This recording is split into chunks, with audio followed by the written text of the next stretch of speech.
Let's move on to economic issues. Now, something that I always had to remind my students that I taught, remember, anytime you see economics, it has to do with money. So these are all going to be things that have to do with our economy and money. So let's move on to industrialization. You've been seeing this phrase hopefully since 5th grade, but if not, hopefully your middle school teachers got you a good run for it. So first thing I'm going to see is industrial. And I know when I talked about industry in my classes or when I was in school, that always meant factories and cities and things like that. So during this time, you're going to have a huge rise of industrialization after the Civil War. You're going to have new technological innovations such as the Bessemer steel process. This is going to make creating steel a whole lot quicker and easier. And we use steel for a lot of things, such as skyscrapers. You're going to have the telephone created, which is going to greatly improve and increase communication across the country. And then, of course, we have the light bulb. And these are all major innovations during the Gilded Age, and one of those good things that makes it look golden on the outside were some of these major innovations during this time. During this time as well, as we've already talked about the growth of railroads, and so the big impact of the growth of railroads is since we have the country connected, we can now trade and do a lot of interstate trading. And we can, and it's going to make shipping a whole lot cheaper. It's going to make transportation across the country cheaper. It's going to lead to more population growth. And so this one's going to have a huge economic impact, especially in terms of trade and shipping.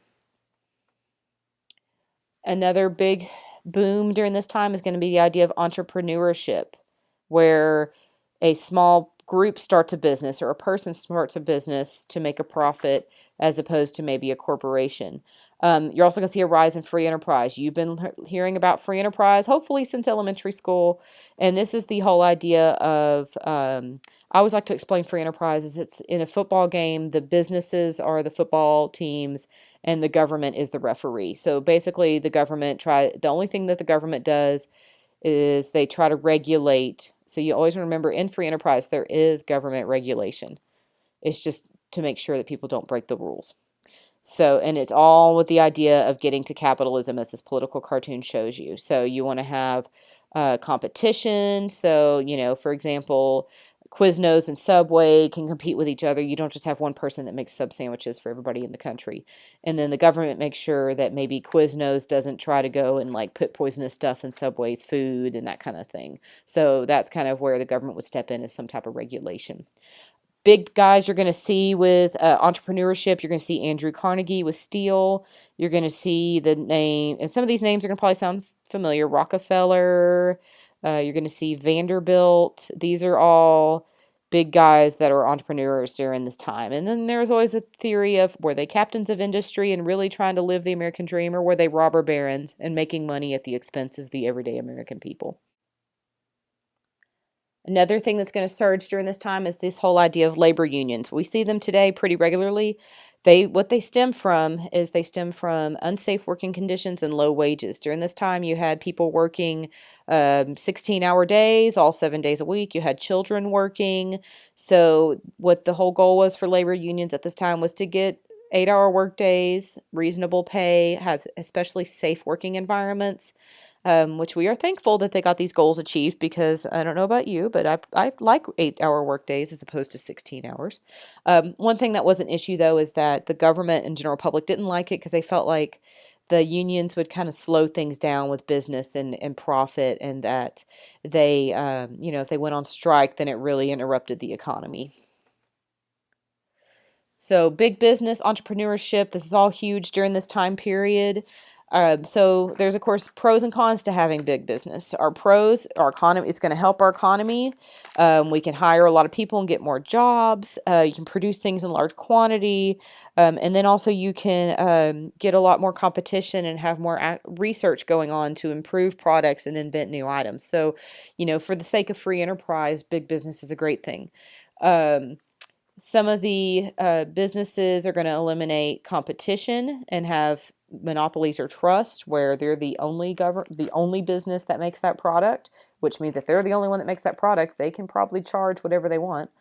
Sometimes they're going to exploit workers and maybe make them work too much or unsafe conditions. You're going to have a big gap between, your rich captains of industry or robber barons, whatever you're going to call them, and then your everyday factory workers. And there's not going to be a lot of in between.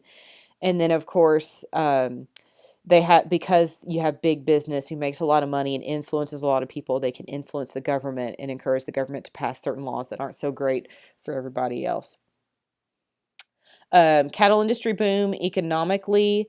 This one's going to be, it's going to tie in with your railroad industry. So you might get a question on a test where it shows you the railroad lines and it shows you the trails, and it asks you about, what other industry was supported by the cattle boom, and it probably has something to do with railroads, because if you notice, all of your cattle trails end at parts on the railroad line, and that's so they can transport the beef back to the East Coast. Farm issues, we've already pretty much picked up on this one. We had a lot of people go ahead and decide to try farming and move out west because they got that 160 acres from the Homestead Act. We're going to have new farm machinery, as we saw in that one picture, which is going to lead to more crops produced but cheaper. So that's going to lead to food prices falling, which is going to lead to farmers not making as much money. And then this is also going to lead to some big political movements, such as the Populist Party that we'll see in the Progressive Era tutorial. Major social issues during this time. Urbanization. So as we remember, urban areas or cities, because you have a huge growth of cities, you're going to have, and sometimes they grow faster than they're ready, and you're going to have a lot of overcrowding. You're going to have issues with transportation. You're going to have issues with different ethnic groups that don't get along. Not enough public services to maybe help the poor, help the new immigrants. So these are all going to be major issues they have to deal with urbanization. Women are going to have, this is actually going to be a little bit of a better time for women. They're going to really align themselves to social issues, especially ones they see in the Gilded Age, such as the temperance movement. And they've already had one little victory with the abolitionist movement during the Civil War. So now that now that movement has moved on, they're going to really start focusing on women's suffrage.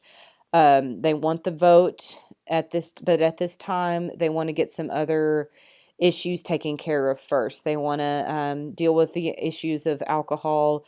You had a high instance of a lot of abuse of wives or children, or higher crime that was tied to alcohol or different accidents and issues. So there were a lot of women that really pushed to outlaw the drinking of alcohol, and they were really focused on those kind of political issues and maybe helping the poor or other groups before they eventually, in the beginning of the 20th century, start pushing for women's suffrage or the right to vote. Minorities, so your African Americans are usually the ones that you will hear about mostly during the Gilded Age. You're going to hear about the treatment of African Americans. During this time, this is whenever we had what we call Jim Crow laws, where you could have separate facilities for African Americans and whites as long as it was quote unquote equal. So as in our picture, you'd have separate water fountains, you have separate schools, separate parts of the restaurant you could eat in, and this all was legalized and reaffirmed in a court case during the Gilded Age. So Gilded Age is not a very great time for minorities. They do not get very far with getting more rights during this time. Two people that are really going to try to help pave the way for African Americans are going to be W.E.B. Du Bois and Booker T. Washington. W.B. Du Bois is best known for being a founder of the NAACP, the National Association for the Advancement of Colored People. And Booker T. Washington is another prominent African American during this time, and he wanted to do more of a gradual equality for African Americans, including more job training and wanted to go through it, in a gradual way. But Du Bois wanted he wanted an immediate call for equality and wanted to be more forceful with getting that to happen. Children during this time, the big issue with children during this time is that because you needed more workers in all these new factories and cities, is you're going to have a lot of children that are working, and it's going to be not the safest of situations. Also, during this time, education was not required in all states, so you had a lot of kids that did not go to school and they worked instead. And again, you're talking those 16-hour work days, 7 days a week, unsafe factories where accidents happen, and so This is going to be one of the big issues they're going to see during this time that does get actually fixed later on. The social gospel, this is going to be a movement during this time that after seeing the issues of the Gilded Age, this one is really going to pave the way into the progressive era, which will be the next tutorial video. And they're going to push for things like safer working conditions, temperance movement, and it is going to be rooted in from a religious movement. Also during this time, you're going to see industrialists such as Carnegie and Vanderbilt trying to be more philanthropic or giving money to those that are maybe less fortunate or for bettering of the society. And they felt like since government didn't do much to help the women or children or others in situations, they wanted to take on this role through philanthropy. And so a lot of them use their fortunes to further social progress. That's why you have Vanderbilt University. You'll have a lot of Carnegie libraries or other buildings or places that are named after these industrialists. And that's from their push for philanthropy.